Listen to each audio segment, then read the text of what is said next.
বর্তমানে আমাদের রাজ্যের সবথেকে আলোচনার বিষয় হল মুর্শিদাবাদের বেলডাঙ্গায় বাবরি মসজিদ স্থাপন। হুমায়ুন কবিরের বিরুদ্ধে যতই রাজ্য সরকার চাপ সৃষ্টি করুক না কেন, তিনি বাবরি মসজিদ তৈরি করেই ছাড়বেন।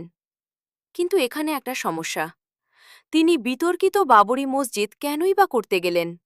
তিনি করতে পারতেন একটা স্কুল, একটা হসপিটাল অথবা একটি লাইব্রেরি, যেখানে মানুষ আধুনিক শিক্ষায় শিক্ষিত হয়ে প্রতিষ্ঠিত হতে পারতেন, অথবা যেখানে মানুষের চিকিৎসা চলত। তাও আবার যেদিন বাবরি মসজিদ ধ্বংস করা হয়েছিল সেই দিনটিকেই বেছে নিলেন।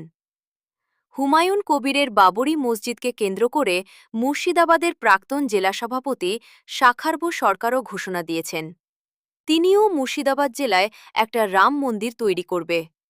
বোঝা যাচ্ছে এখানে রাজনীতি খেলা চলছে।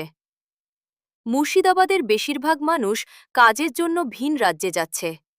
এখানে হুমায়ুন কবিরের উচিত ছিল তিনি মুর্শিদাবাদে এমন কিছু করার যেখানে হাজার হাজার মানুষ কর্ম করে খেতে পারবে।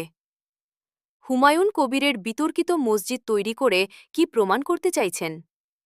শুধু জেলা বা রাজ্য নয়, সারা দেশেই ধর্ম নিয়ে রাজনীতি হচ্ছে। সেখানে কর্মসংস্থানের কোনো কথাই উঠে আসছে না।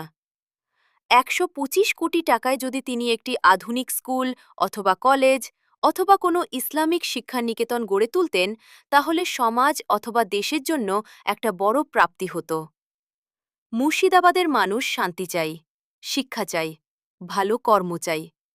সেগুলো না করে মসজিদ তৈরি করা শুধু ধর্মীয় উত্তেজনা ছাড়া আর কিছুই না।